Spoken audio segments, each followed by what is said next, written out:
بسم اللہ الرحمن الرحیم۔ معزز ناظرین، الحمدللہ آج رمضان المبارک کا دوسرا دن ہے اور آج انشاءاللہ ہم اپنے اس پروگرام میں قرآن کریم کے دوسرے پارے کی کچھ تفصیلات انشاءاللہ ذکر کریں گے۔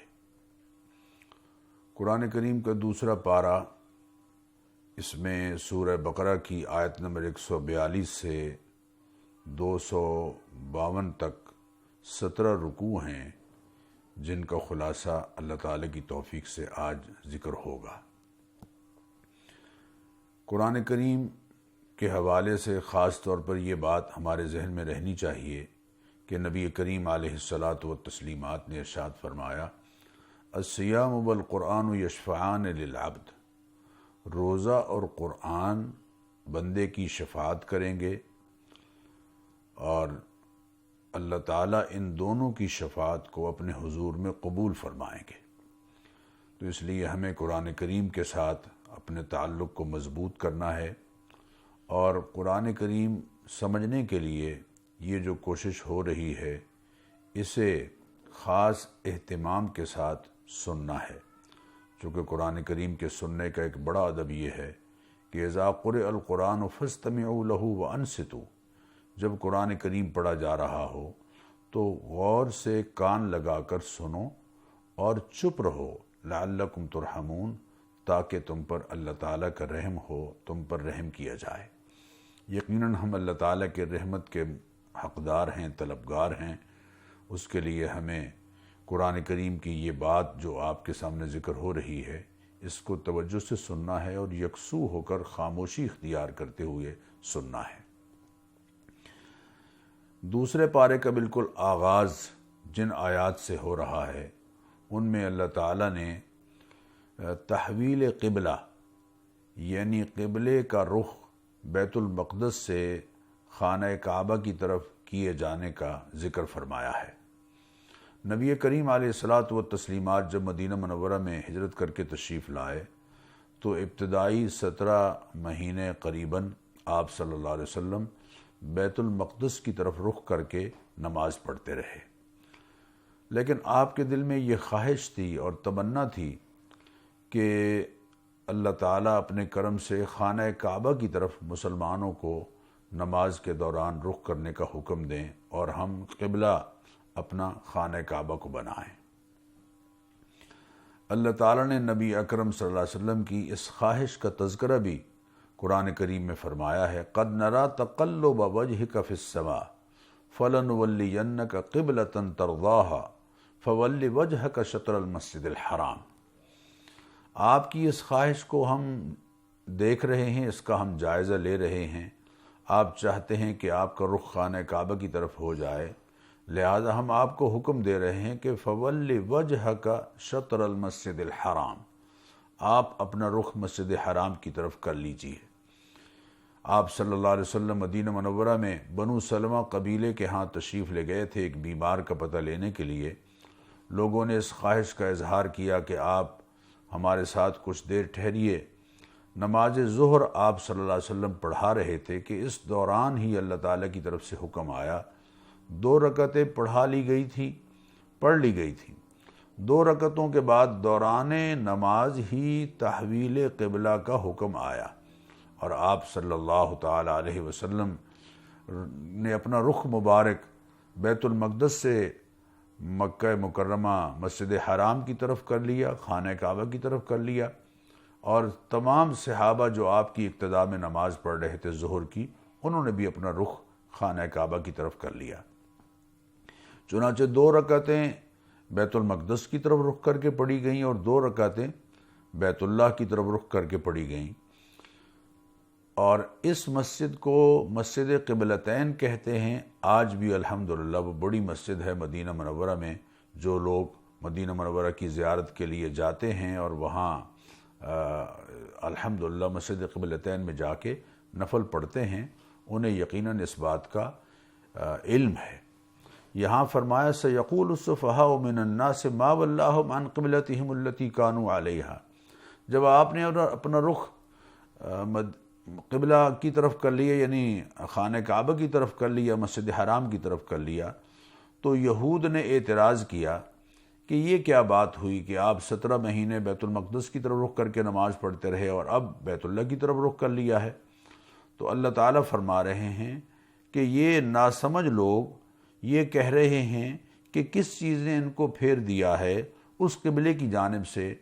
جس جانب یہ رخ کر کے نماز پڑھ رہے تھے۔ قل للہ المشرق والمغرب، آپ ان سے کہہ دیجئے کہ مشرق اور مغرب سب اللہ تعالیٰ کی طرف سے ہے، اللہ تعالیٰ کی طرف سے ہے، اور جدھر اللہ تعالیٰ چاہیں حکم دیں، صاحبان ایمان کا یہ حق ہے اور ان پر لازم ہے کہ وہ اسی طرف رخ کر کے نماز پڑھیں۔ پھر فرمایا وَكَذَلِكَ جَعَلْنَاكُمْ أُمَّةً وَسَطًا، اللہ تعالیٰ نے تمہیں درمیانی امت بنایا ہے، یعنی نہ اس میں افراط ہے نہ تفریط ہے، بلکہ درمیانی راہ اللہ تعالیٰ نے اس امت کو عطا فرمائی ہے۔ اور یہ اس امت کا اعزاز ہے کہ اللہ تعالیٰ نے اس کو احکام میں نہ سختی رکھی ہے نہ بالکل نرمی رکھی ہے، بلکہ اعتدال کی راہ کو اختیار کرنے کا حکم دیا ہے۔ یہ ساری آیات پھر خاص طور پر فرمایا کہ الحق من ربک، حق آپ کے رب کی جانب سے ہے، فلا تکونن من الممترین، اور امت کو یہ سبق دیا جا رہا ہے کہ حق کے آ جانے کے بعد کسی طرح کا شک تمہارے اندر ہرگز نہیں پیدا ہونا چاہیے۔ دوسرے رکوع کا آغاز اسی بات سے ہو رہا ہے کہ وَلِكُلٍّ وِجْهَةٌ هُوَ مُوَلِّيهَا فَاسْتَبِقُوا الْخَيْرَاتِ، اللہ تعالیٰ خود رخ متعین کرتے ہیں، اب تمہیں یہ چاہیے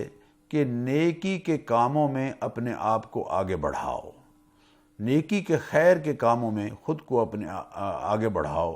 اور جہاں کہیں بھی ہو فَوَلِّ وَجْهَكَ شَطْرَ الْمَسْجِدِ الْحَرَامِ، تمہارا رخ مسجد حرام کی طرف ہونا چاہیے۔ اگر مسجد حرام میں ناظرین آپ نماز پڑھ رہے ہیں تو پھر تو عین کعبہ کی طرف رخ کرنا ضروری ہے۔ اگر مسجد حرام میں نماز کے دوران آپ کا رخ عین کعبہ سے ہٹ گیا تو نماز ادا نہیں ہوگی۔ لیکن دنیا بھر میں کہیں بھی ہیں، امت کو یکجہتی عطا کرنے کے لیے اللہ تعالیٰ نے یہ سبق دیا ہے کہ تمہاری عبادت کے دوران، خصوصاً نماز کے دوران، تمہارا سب کا رخ مسجد حرام کی طرف ہونا چاہیے، تاکہ امت میں یک رخی اور یکجہتی کا ایک احساس بیدار ہو۔ اس کے بعد اگلے رکوع کے بالکل شروع میں یا رکوع سے پہلے اللہ تعالیٰ نے فرمایا فَاذْكُرُونِي أَذْكُرْكُمْ وَاشْكُرُوا لِي وَلَا تَكْفُرُونَ، کہ تہذیب اخلاق کے لیے 5 چیزوں کا ہونا ضروری ہے۔ ایک ہے اللہ کا ذکر ہو، اللہ کا دھیان، اللہ کی یاد، اور دوسرے اللہ کا شکر۔ فَاذْكُرُونِي أَذْكُرْكُمْ،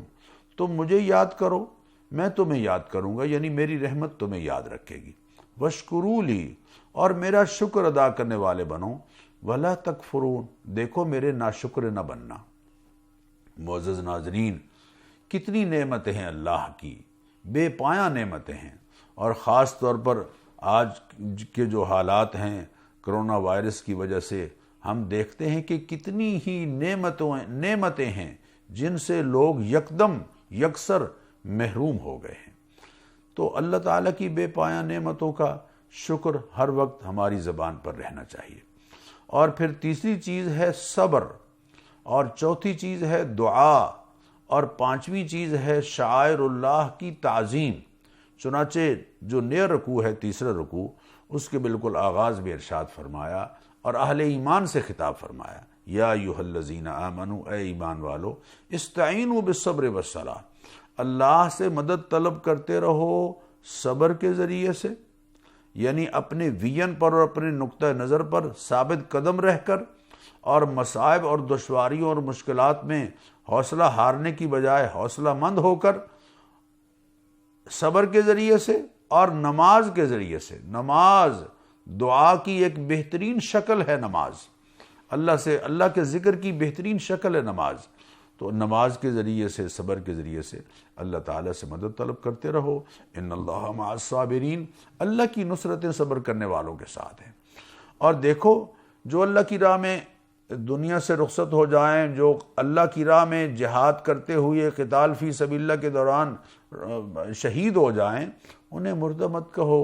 وہ یقیناً اللہ تعالیٰ کے ہاں ہمیشہ کی زندگی پانے والے ہیں، لیکن تمہیں شعور نہیں ہے۔ پھر اللہ تعالیٰ نے ارشاد فرمایا کہ ہم تمہیں خوف کے ذریعے سے، بھوک کے ذریعے سے، مالوں اور جانوں کی کمی کے ذریعے سے اور پھلوں کی کمی کے ذریعے سے آزماتے ہیں، آزمائیں گے یقیناً۔ اور آج یقیناً پوری دنیا اس آزمائش سے گزر رہی ہے کرونا وائرس کی صورت میں، لیکن اللہ فرما رہے ہیں وَبَشِّرِ الصَّابِرِينَ، صبر کرنے والوں کو خوشخبری سنا دیجئے کہ جب بھی انہیں کوئی مصیبت آتی ہے تو وہ کہتے ہیں اِنَّا لِلَّهِ وَإِنَّا إِلَيْهِ راجعون، ہم اللہ کی ملکیت ہیں، اللہ کو حق ہے کہ جو تصرف جیسے چاہے کرے، اور وَإِنَّا إِلَيْهِ راجعون، پلٹ کر ہم نے اللہ تعالیٰ کے پاس جانا ہے۔ اور اولئک علیہم صلوات من ربہم ورحمہ، ان پر اللہ تعالیٰ کی خاص عنایات اور اس کی رحمت، اولئک علیہم صلوات من ربہم ورحمہ واولئک هم المہتدون، ان پر اللہ تعالیٰ کی خاص عنایات ہوتی ہیں اور اس کی رحمت ہوتی ہے، اور یہی ہدایت یافتہ ہیں۔ پھر اللہ تعالیٰ نے شعائر اللہ میں سے صفا اور مروہ کا ذکر کیا، چونکہ صفا پر اور مروہ پر مشرکین نے 2 بت رکھ دیے تھے، اصاف اور نائلہ، اس لیے جب مسلمانوں کو حکم ہوا کہ صفا مروہ کی سعی کریں تو مسلمان ذرا پریشان ہوئے، تو اللہ تعالیٰ نے ارشاد فرمایا کہ ان الصفا والمروۃ من شعائر اللہ، صفا اور مروہ شعائر اللہ میں سے ہیں، جو بھی حج کرتا ہے یا عمرہ کرتا ہے اس کے لیے کوئی حرج نہیں ہے کہ وہ صفا اور مروہ کی سعی کرے، یعنی ان مشرکین کے جو بت رکھے ہوئے تھے اس کی طرف نہ دیکھیں بلکہ اللہ کے حکم کی طرف دیکھیں۔ اب اللہ تعالیٰ کی طرف سے یہ حکم آیا ہے کہ تم نے عمرے میں اور حج میں سعی کرنی ہے صفا مروہ کی۔ حج اور عمرے میں، حج میں سعی احناف کے نزدیک واجب ہے، لیکن زیادہ تر علماء کے نزدیک یہ بھی ایک طرح سے رکن ہے، لیکن عمرے میں تو یقیناً سعی کرنا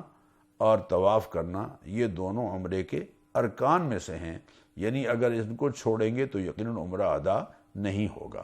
اس کے بعد اللہ تعالیٰ نے یہ بات فرمائی کہ دیکھو جو حالت کفر میں مر جاتا ہے یقیناً اس کے لیے اللہ تعالیٰ کے ہاں اس کے اس رویے کے اور اس کے اس عقیدے کی وجہ سے یقیناً اللہ تعالیٰ کے ہاں اس کے لیے سزا ہے اور اس کے لیے پکڑ ہے۔ اس کے بعد اگلے رکوع میں اللہ تعالیٰ نے یہ بات ارشاد فرمائی کہ دیکھو بہت سی قدرتیں ہیں اللہ تعالیٰ کی زمین میں پھیلی ہوئی، ان پر تمہیں نگاہ رکھنی چاہیے، ان پر تمہیں نگاہ رکھنی چاہیے، اور وہ یقیناً تمہارے لیے ایک طرح سے اللہ تعالیٰ کی طرف رجوع کا ذریعہ ہے۔ یہ دیکھو آسمان و زمین کی نعمتوں میں، آسمان و زمین میں پھیلی ہوئی اللہ تعالیٰ کی نعمتیں جو ہیں یہ سب تمہیں اس بات کا درس دیتی ہیں کہ یہ کشتیوں کا چلنا، یہ ہواؤں کا چلنا، یہ سمندروں کو تمہارے لیے مسخر ہو جانا، یہ اس بات کا تقاضا کرتا ہے، یہ ساری چیزیں تقاضا کرتی ہیں کہ ہم اس خالق کی طرف رجوع کریں۔ اس کے بعد اگلے رکوع میں معزز ناظرین بہت غور طلب ہدایات ہیں۔ آغاز اس بات سے کیا گیا ہے کہ یا ایہا الناس، اے انسانوں، کلوا مما فی الارض حلالا طیبا، حلال کھانا ہے پاکیزہ، حلال پاکیزہ رزق کھاؤ، حرام سے بچو، اور جو حلال ہے وہ بھی پاکیزہ ہونا چاہیے، ایسا ہو کہ جو تمہاری صحت کے لیے، تمہاری جان کے لیے، تمہارے وجود کے لیے صحت افزا ہو خوراک، یعنی ایسی خوراک مت کھاؤ جو طیب نہ ہو، یعنی جو تمہارے وجود کے لیے تقویت کا باعث نہ بنے اور بلکہ تمہارے معدے کی خرابی کا باعث بن رہی ہو اگرچہ وہ حلال ہو۔ اور لا تتبعوا خطوات الشیطان، شیطان کی پیروی نہ کرنا بلکہ رحمان کی پیروی کرنی ہے۔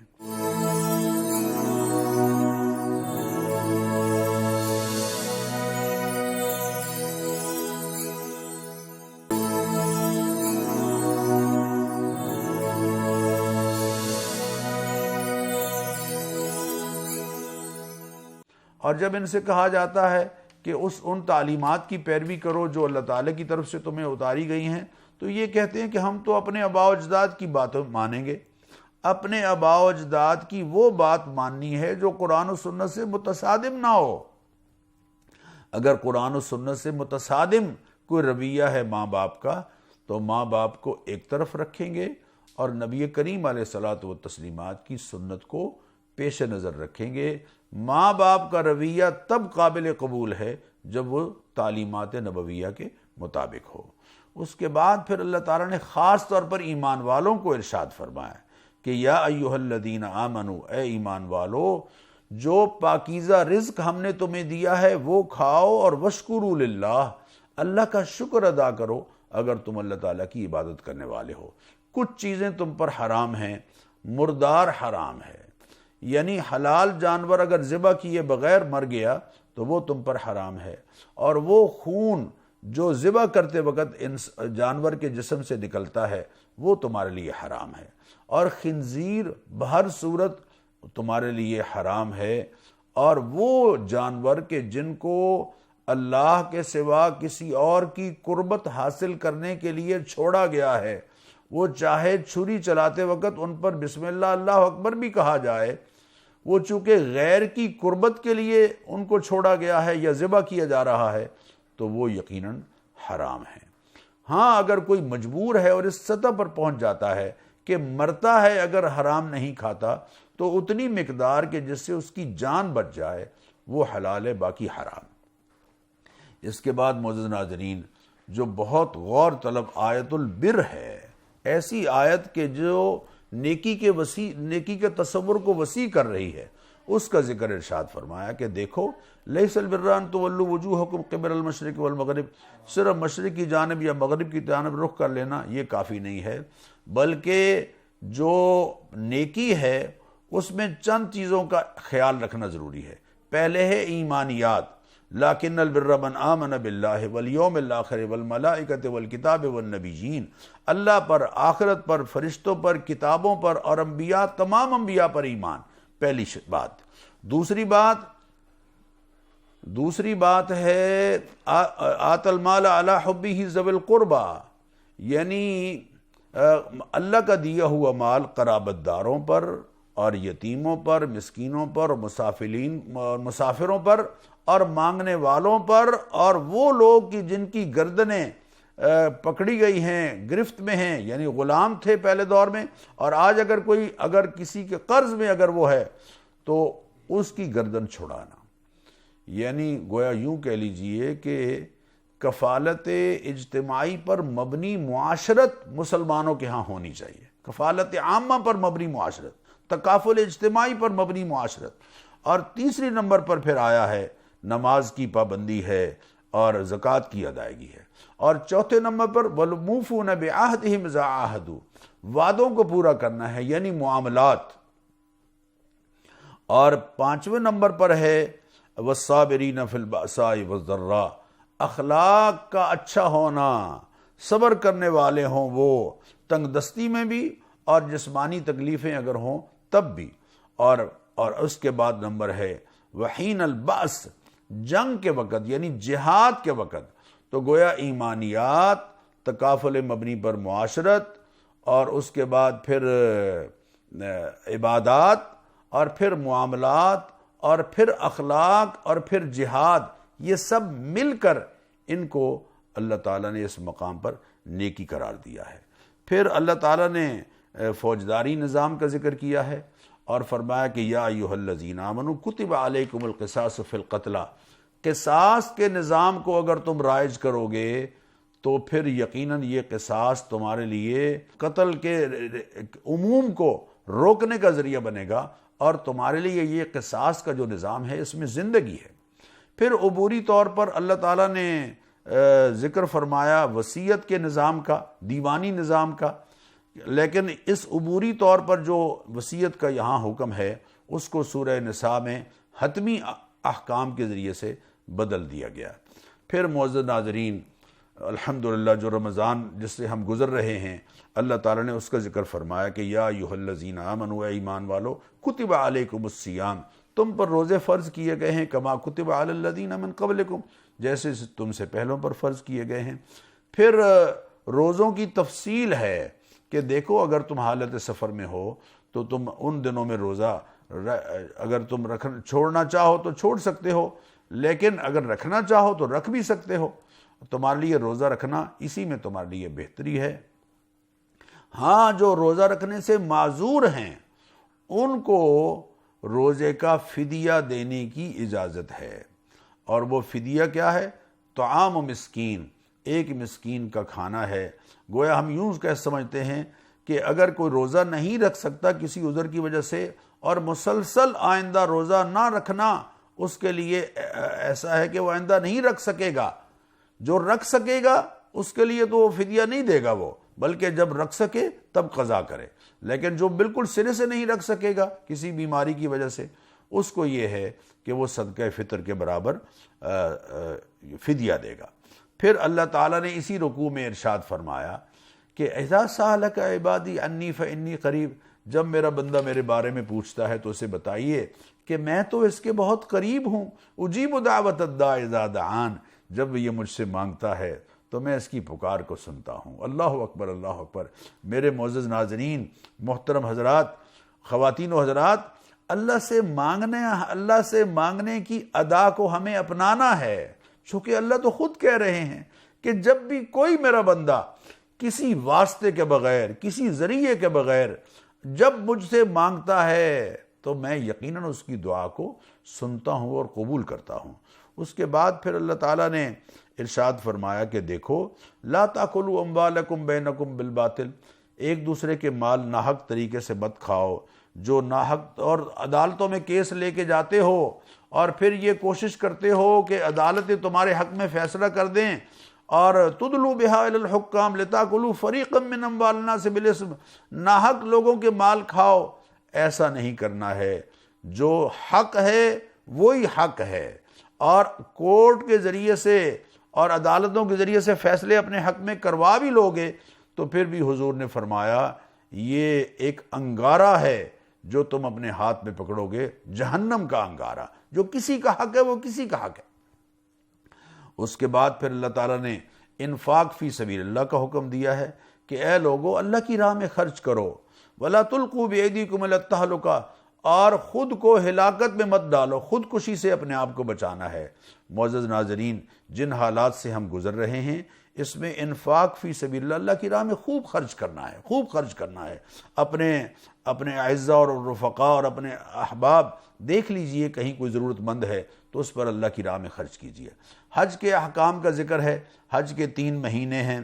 اور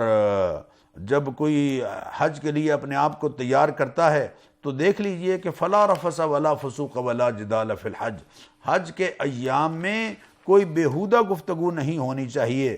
اور فسق و فجور سے اپنے آپ کو بچانا ہے، اور لڑائی سے اپنے آپ کو، جھگڑے سے اپنے آپ کو بچانا ہے۔ حج کے مسائل تفصیل کے ساتھ آپ انشاءاللہ العزیز اس پارے میں دیکھیں گے، پڑھیں گے، اور خاص طور پر پھر ایک مقام ایسا آتا ہے کہ جہاں اللہ تعالیٰ ارشاد فرما رہے ہیں کہ اللہ کا جب تم واپس مینا میں آؤ تو خوب اللہ کو یاد کرو جیسے کہ اپنے باپ داداؤں کو یاد کرتے تھے۔ نئے رکوع میں اگلا جو رکوع ہے، رکوع نمبر 10، اس میں اللہ تعالیٰ ارشاد فرما رہے ہیں کہ دیکھو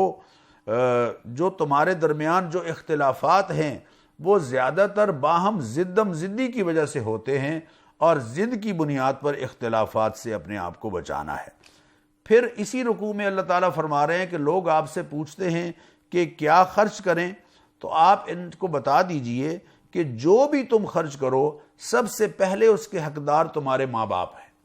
فَلِلْوَالِدَيْنِ وَالْأَقْرَبِينَ، پھر اس کے بعد تمہارے رشتہ دار ہیں، پھر اس کے بعد یتیم ہیں، مسکین ہیں اور مسافر ہیں، اور وَمَا تَفْعَلُوا مِنْ خَيْرٍ فَإِنَّ اللَّهَ بِهِ عَلِيمٌ، جو بھی خیر کا کام تم کرو گے اس کا یقیناً اللہ تعالیٰ کو علم ہے۔ اس کے بعد پھر اگلے آیت میں اگلا جو نیا رکوع ہے 11 نمبر رکوع، اس میں اللہ تعالیٰ نے ارشاد فرمایا کہ جو حالت کفر میں مر جاتا ہے اس کی ساری بھلائیاں اور اچھے کام بالکل مٹ کر رہ جاتے ہیں، ان کی اللہ تعالیٰ کے ہاں کوئی حیثیت نہیں ہوتی۔ شراب کا اور جوئے کا پہلا حکم اس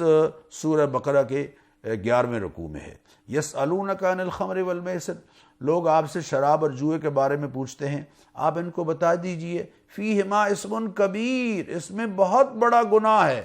جوا بہت بڑا گناہ ہے، اور شراب بہت بڑا گناہ ہے۔ جب پہلا یہ حکم آیا تو جو صالح لوگ تھے مسلمان وہ تو پہلے اس حکم پر ہی شراب چھوڑ گئے تھے اور جوئے سے اپنے آپ کو بچا لیا تھا۔ پھر فرمایا لوگ آپ سے پوچھتے ہیں کہ کیا خرچ کریں، تو آپ ان کو بتا دیجئے کہ جب مسلمانوں کے لیے مشکل حالات ہوں، معاشرے میں مشکل حالات ہوں، تو قل العفو زائد الضرورت اللہ کی مخلوق پر خرچ کر دو۔ ایک زمانہ تھا مدینہ منورہ میں نبی اکرم صلی اللہ علیہ وسلم نے فرمایا کہ قربانی کا کوئی گوشت 3 دن سے زیادہ اپنے پاس نہ رکھے، لیکن اگلے سال جب مسلمانوں پر حالات بہتر ہو گئے تو پھر آپ نے ارشاد فرمایا کہ اب تم قربانی کا گوشت مزید رکھ سکتے ہو اپنے پاس۔ گویا سمجھ یہ آئی کہ جب مسلمان معاشرے کو شدید ضرورت ہو تو زائد ضرورت سارے کا سارا خرچ کر دینا ہے، اور جب حالات بہتر ہوں تو پھر مال کو، حلال مال کو رکھا بھی جا سکتا ہے۔ اور کافر عورتوں اور کافر مردوں کے ساتھ نکاح کی حرمت کا اللہ تعالیٰ نے ذکر فرمایا۔ اس کے بعد معزز ناظرین 12ویں رکوع سے لے کے 15ویں رکوع تک اللہ تعالیٰ نے معاشرتی زندگی کے احکام دیے ہیں کہ دیکھو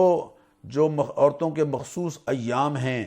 ان ایام میں ان کے لیے مسائل پیدا نہ کرو، وَلَا تَقْرَبُوهُنَّ حَتَّى يَطْهُرْنَ، اور جب تک وہ پاک نہیں ہو جاتی ان کے ساتھ تعلق ہے وہ قائم نہیں کرنا ہے۔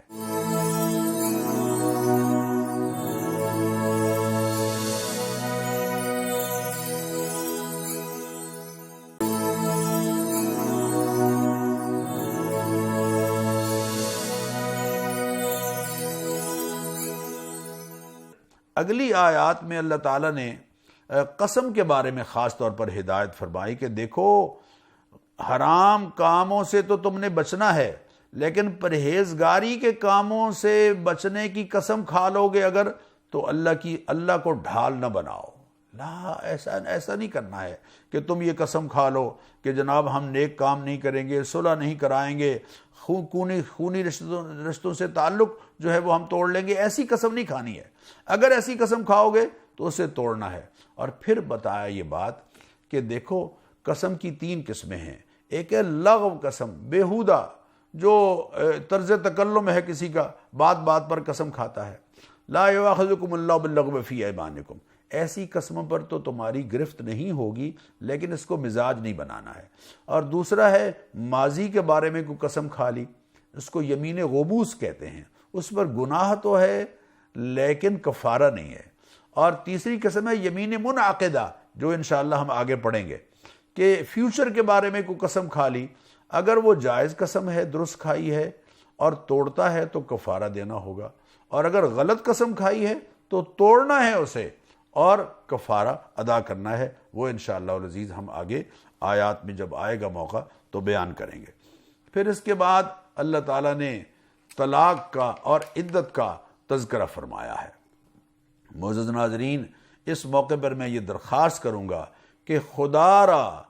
خود بھی سمجھیے اور لوگوں کو بھی سمجھائیے کہ اول تو طلاق تک نوبت آنی ہی نہیں چاہیے۔ پہلے جتنے مرحلے ہیں ان پر کوشش کرنی چاہیے، اور اس کے لیے برداشت، اس کے لیے تحمل، اس کے لیے بیوی کے حقوق کی سمجھ۔ بیوی بھی انسان ہے، اس کے بھی حقوق ہیں، اس کے ساتھ زیادتی کرنے سے اپنے آپ کو بچائیں، اور طلاق تک نوبت نہیں آنی چاہیے۔ بچوں کا لحاظ کیجئے، چھوٹے چھوٹے بچے ہیں، ان کو کون سنبھالے گا؟ جذبات میں آ کے طلاق نہ دی، دیکھیے طلاق تو ہوتی ہی غصے میں ہے، جذبات میں آ کر لوگ کہتے ہیں جی غصے میں ہم نے طلاق دے دی۔ بھئی پیار میں کون طلاق دیتا ہے؟ غصے میں آ کے آپ نے اپنی بیوی کے نام مکان کیوں نہیں لگا دیا، کوٹھی کیوں نہیں لگا دی، یا اس کے لیے کوئی چیک کا اناؤنس کیوں نہ کر دیا؟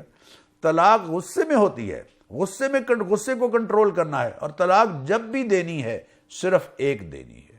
خدا را اس بات کو سمجھو، الطلاق مرتان، اللہ فرماتے ہیں طلاق کے 2 چانس ہے تمہارے پاس، ایک دے کر چپ ہو جاؤ گے، عدت گزر جائے گی تو طلاق رجی کی بجائے بائنہ بن جائے گی اور میرج ڈیزالو ہو جائے گی، لیکن گنجائش تمہارے پاس موجود ہے، گنجائش تمہارے پاس موجود ہے، اس میں گنجائش موجود ہے۔ اگر خدا نخواستہ تم نے طلاق دے دی ہے اور 1 مہینہ تم نے سوچا ہے، موقع ہے، انتظار کیا ہے، پھر بھی تمہیں اطمینان نہیں ہوا اور تم نے طلاق دینا ہی طے کر لیا ہے، تو پھر 1 مہینے کے بعد دوسری طلاق دو۔ پھر 1 مہینہ اگر گزر گیا ہے اور پھر بھی تم یہ سمجھتے ہو کہ میں نے طلاق ہی پر اصرار کرنا ہے، تو پھر تم تیسری طلاق دو۔ اول ایک ہی طلاق سے اگر آپ نے 3 مہینے آپ نے رجوع نہیں کیا تو خود بخود وہ طلاق جو ہے وہ میرج کو ڈیزالو کر دے گی، شادی ختم ہو جائے گی۔ لیکن فائدہ کیا ہے؟ 3 طلاقوں کے بعد واپسی کا کوئی راستہ نہیں رہتا، اور اگر 1 طلاق دے کر چپ رہے اور 3 مہینے گزر گئے یا ڈیلیوری ہو گئی تو شادی تو ختم ہو جائے گی، لیکن دونوں کے پاس واپسی کا چانس موجود رہتا ہے۔ اس خدارا یہ 3 طلاقوں والا مزاج اس کو ختم کیجئے۔ 1 طلاق اگر کسی نے دینی بھی ہے تو اول تو رجوع کرے، اور اگر رجوع نہیں کرتا تو عدت گزرنے کے بعد شادی خود بخود ختم ہو جائے گی، لیکن دونوں کے پاس واپسی کا راستہ موجود رہے گا۔ علماء سے رجوع کیا جا سکتا ہے، اس بارے میں تفصیل۔ اس کے بعد اللہ تعالیٰ نے ان آیات میں جو ذکر فرمایا ہے، خاص طور پر طلاق کے بعد اللہ تعالیٰ نے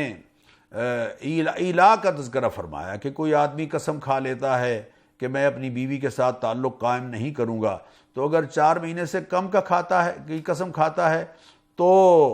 وہ تو ایلا ہوگا ہی نہیں، اور اگر 4 مہینے کی قسم کھاتا ہے اور اپنی قسم پر پکا رہتا ہے تو 1 طلاق ہو جاتی ہے۔ تو یہ ساری تفصیل اللہ تعالیٰ نے یہاں بیان فرمائی ہے۔ اور فَإِنْ خِفْتُمْ أَلَّا يُقِيمَا حُدُودَ اللَّهِ فَلَا جُنَاحَ عَلَيْهِمَا فِي مَا افْتَدَتْ بِهِ، اس ساری تفصیل اللہ تعالیٰ نے یہاں بیان فرما دی ہے۔ انشاءاللہ العزیز جب آپ ان آیات کو پڑھیں گے تو یہ آپ کے سامنے آ جائے گی۔ اس کے بعد پھر اگلے رکوع میں جو 15ویں رکوع کے بعد کی آیت ہے، ہاں اس دوران اللہ تعالیٰ نے ماں کو یہ حکم دیا ہے کہ وہ اپنی اولاد کو 2 سال پورے دودھ پلائے۔ یہ بہترین وقفہ ہے 2 سال دودھ پلانے کا۔ اگر ماں اپنی اولاد کو دودھ پلاتی ہے تو اولاد کے لیے صحت مند غذا مہیا ہو رہی ہے، اور قربت بھی یقینی بات ہے اولاد کو تبھی ہوتی ہے جب ماں اس کو اپنا دودھ پلائے گی۔ اگر ڈبے کا دودھ پلائے گی تو پھر لازمی بات ہے بڑے ہو کر وہ ڈبوں سے ہی پیار کرے گا، ماں سے کہاں پیار کرے گا۔ اس لیے ماؤں کو چاہیے کہ وہ کہتی ہیں ہماری صحت متاثر ہوتی ہے، ہمارا جسم جو ہے اس کی شکل متاثر ہوتی ہے، ایسا نہ کیجئے، اولاد کو اپنے سینے سے لگائیے۔ باپ کو بھی چاہیے اولاد کی گردن پر بوسے دے، پیار کرے، محبت کرے، اور اولاد کے لیے وقت نکالے۔ اس کے بعد پھر اللہ تعالیٰ نے عدت کا تذکرہ فرمایا ہے۔ اگر صرف طلاق دی ہے تو اس کے لیے 3 مخصوص ایام ہیں یا 3 مہینے ہیں، اور اگر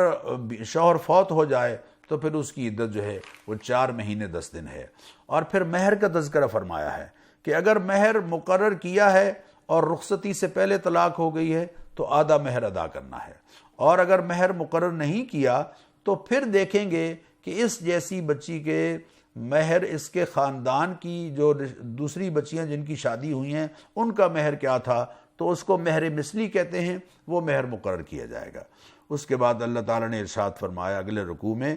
کہ حافظوا علی الصلوات والصلاۃ الوسطیٰ، نمازوں کی حفاظت کرو۔ دیکھیے قرآن کا یہ خاص انداز ہے کہ قرآن جو ہے وہ قانون کی اس طرح سے کتاب نہیں ہے کہ ترتیب وار قوانین بیان ہو رہے ہوں، درمیان میں اللہ تعالیٰ نماز کا بھی ذکر کر دیتے ہیں۔ گویا قرآن جو ہے وہ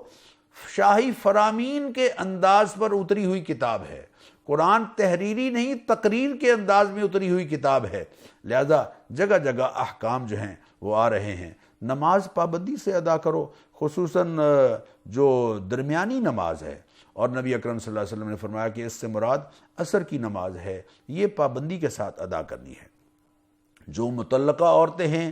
ان کو کچھ نہ کچھ دے کر انہیں رخصت کرنا ہے، یہ بات اللہ تعالیٰ نے ارشاد فرمائی ہے۔ اس کے بعد ایک قوم کا ذکر ہے کہ جو طاعون کی بیماری جب پھیلی تو وہ اپنے علاقے سے بھاگے، حالانکہ حکم یہ ہے کہ جہاں طاعون کی بیماری پھیل چکی ہو وہ لوگ وہیں رہیں، وائرس کا شکار جو لوگ ہیں وہ جس علاقے میں رہ رہے ہیں وہیں رہیں، باہر سے لوگ وہاں نہ آئیں۔ تو یہ لوگ جب بھاگے ہزاروں کی صورت میں، موت کے ڈر سے بھاگے تو اللہ تعالیٰ نے حکم دیا کہ مر جاؤ، مر گئے۔ اور پھر ایک نبی، اللہ کے نبی علیہ السلام، ان کی دعا سے اللہ تعالیٰ نے ان کو دوبارہ زندگی بخشی۔ یہ ساری تفصیل ان آیات میں آپ پڑھیں گے۔ اس کے بعد اگلے رکوع میں جو یوں کہہ لیجئے کہ اس پارے کا آخری رکوع ہے، اللہ تعالیٰ نے بنی اسرائیل کا تذکرہ فرمایا ہے کہ حضرت شموئیل علیہ السلام سے لوگوں نے کہا کہ جناب یہ جو طالوت ہے یہ ہم پر غالب آ گیا ہے، اس کے مقابلے میں ہم نے قتال کرنا ہے، تو ہمارے لیے کوئی قائد اور رہنما مقرر کیجئے۔ تو اللہ تعالیٰ نے اپنے نبی علیہ السلام سے یہ فرمایا کہ دیکھیے ہم ایک حکمران تمہارے لیے مقرر کرتے ہیں۔ ان اللہ قد، ہاں طالوت کو اللہ تعالیٰ نے ان کا سربراہ مقرر کیا۔ وقال لهم نبیہم ان اللہ قد بعث لکم طالوت ملکا قالوا انا یکون له الملک علینا ونحن احق بالملک منہ ولم یؤت سعۃ من المال، کہ آپ نے طالوت کو ہمارا حکمران تو مقرر کر دیا ہے، لیکن یہ تو بیچارہ غربا ہے، مالدار نہیں ہے، صاحب ثروت نہیں ہے۔ تو اللہ تعالیٰ کے نبی علیہ السلام نے فرمایا کہ ان اللہ اصطفاہ لکم وزادہ بسطۃ فی العلم والجسم، حکمران کے لیے مالدار ہونا ضروری نہیں ہے، اس کی دو خوبیاں ہونی چاہیے۔ ایک یہ کہ اس کے پاس علم ہو، وہ حالات اور عقل سے اور شعور سے شناسا ہو، اور صاحب علم ہو، اسے اپنے ملک کا نظام چلانے کے لیے سمجھ بوجھ موجود ہو، والجسم، اور جسمانی طاقت بھی رکھتا ہو۔ تو اللہ تعالیٰ نے جو تمہیں حکمران دیا ہے وہ صاحب علم بھی ہے اور طاقتور بھی ہے۔ اور اللہ تعالیٰ نے ایک اور مدد حضرت طالوت علیہ السلام کی یہ فرمائی کہ جو تابوت سکینہ تھا، جن میں حضرت موسیٰ علیہ السلام اور حضرت ہارون علیہ السلام کی کچھ نشانیاں تھیں، وہ پلٹا کر ان کے پاس پہنچا دیا۔ قوم بڑی خوش ہو گئی، اور جب یہ لوگ نکلے جہاد کے لیے تو اللہ تعالیٰ نے ایک نہر کے ذریعے سے ایک مقام پر ان کو آزمایا، لیکن زیادہ تر لوگ اس آزمائش میں ناکام ہوئے۔ پانی، اللہ نے کہا کہ پانی نہیں پینا ہے، تھوڑا پی سکتے ہو لیکن زیادہ پانی نہیں پینا ہے، میجارٹی نے پانی پی لیا اور پیٹ ان کے پھول گئے اور چلنے سے دشوار ہو گئے، لیکن 313 ایسے تھے کہ جنہوں نے پانی نہیں پیا۔ معزز ناظرین، یہ 313 اللہ تعالیٰ کے نبی کی قیادت میں میدان جہاد میں اترے، اور اس طرح سے اترے کہ یہ دعا کرتے ہوئے اترے کہ ربنا افرغ علینا صبرا وثبت اقدامنا وانصرنا علی القوم الکافرین، اے اللہ ہمیں ثابت قدم رکھنا، اور ہمیں صبر اور حوصلہ اور ہمت عطا فرمانا، اور کفار کے مقابلے میں ہماری مدد فرمانا۔ فہزموہم بإذن اللہ وقتل داود جالوت، چنانچہ جب ٹکراؤ ہوا تو حضرت داؤد علیہ السلام، جو اپنے باپ کے 7 بیٹوں میں سے کمزور بیٹے تھے، ان کے ذریعے سے اللہ تعالیٰ نے جالوت کو قتل کرایا، اور اس طرح سے قتل کرایا کہ وہ تو پوری طرح سے لوہے میں اپنے آپ کو ملبوس کیا ہوا تھا، لیکن اس کی پیشانی ننگی تھی۔ پیشانی پر حضرت داؤد علیہ السلام کے ہاتھوں 3 پتھر اس طرح سے لگے کہ پتھروں نے اس کی پیشانی کو بالکل توڑ کر رکھ دیا، بلکہ اتنی شدت سے لگے کہ وہ اس میں ہلاک ہو گیا۔ جب ہلاک ہوا، حضرت داؤد علیہ السلام کو طالوت بادشاہ نے یہ اعزاز یہ دیا کہ اپنی بیٹی کا نکاح ان کے ساتھ کیا، اور ریاست جو ہے وہ حضرت داؤد علیہ السلام کے سپرد کر دی، اور حضرت داؤد علیہ السلام کی تفصیل انشاءاللہ ہم اگلے آیات میں پڑھیں گے۔ تو اللہ تعالیٰ نے ارشاد فرمایا کہ اللہ تعالیٰ تلک آیات اللہ نتلوہا علیک بالحق، دیکھیے یہ جو آیات ہے، یہ جو واقعہ ہے، یہ نبی کریم علیہ الصلاۃ والتسلیمات کی نبوت کی دلیل ہے۔ اسی لیے اللہ فرما رہے انک لمن المرسلین، اے حبیب، یعنی پورے پارے کا جو اختتام ہے وہ اس جملے پر ہو رہا ہے، وَإِنَّكَ لَمِنَ الْمُرْسَلِينَ، آپ اللہ کے رسولوں میں سے ہیں، اس لیے کہ آپ کی قوم طالوت کے اور جالوت کے حالات کو تو نہیں جانتی تھی، اور سارے واقعے سے پوری طرح باخبر نہیں تھی۔ ہم نے وحی کے ذریعے سے یہ واقعہ آپ کو سنایا ہے، آپ کو بتایا ہے، اور آپ وحی کے ذریعے سے انسانوں تک یہ پیغام پہنچا رہے ہیں۔ یہ آپ کی نبوت کی صداقت اور آپ کی رسالت کی ایک اس کے سچے ہونے کی ایک بہت بڑی دلیل ہے۔ وَإِنَّكَ لَمِنَ الْمُرْسَلِينَ۔ معزز ناظرین، اللہ تعالیٰ کی توفیق سے آج ہم نے دوسرے پارے کا جائزہ لیا ہے، مضامین کا جائزہ لیا، دوسرے پارے کے مضامین کا جائزہ لیا ہے۔ یہ چونکہ وقت بڑا محدود ہوتا ہے، اس لیے بہت سی باتیں ایسی ہیں جو قرآن کے سمندر میں سے پورے طور پر ذکر نہیں ہو پاتی، اس لیے میں آپ سے درخواست کروں گا کہ آپ روزانہ کم از کم ایک پارہ قرآن کریم کا ترجمے کے ساتھ پڑھیں، بلکہ ہمارے ساتھ اگر پڑھیں تو بہت ہی انشاءاللہ فائدہ ہوگا۔ لیکن اگر یہ پروگرام سننے کے بعد آپ اس پورے پارے کو ترجمے کے ساتھ، جس ترجمے پر بھی آپ کا دل مطمئن ہے، اردو ترجمہ لے لیجئے، اور یقیناً آپ کے گھروں میں ہوگا بھی، تو آپ اس ترجمے کو پڑھیں۔ قرآن کریم کی ان آیات کو سمجھنے کے لیے جب آپ پڑھیں گے تو انشاءاللہ العزیز یہ پروگرام بھی آپ کے لیے فائدہ مند اور مددگار ثابت ہوگا، اور انشاءاللہ قرآن فہمی میں آپ آگے بڑھتے چلے جائیں گے۔ اللہ تعالیٰ سے میں دعا کرتا ہوں، اللہ تعالیٰ ہم سب کو قرآن فہمی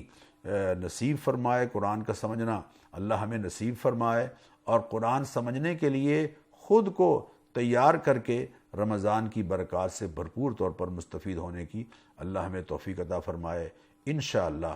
کل نئے پارے کے مضامین کے ساتھ، یعنی تیسرے پارے کے مضامین کے ساتھ حاضر ہوں گے۔ اجازت دیجیے، بہت شکریہ۔ السلام علیکم ورحمۃ اللہ وبرکاتہ۔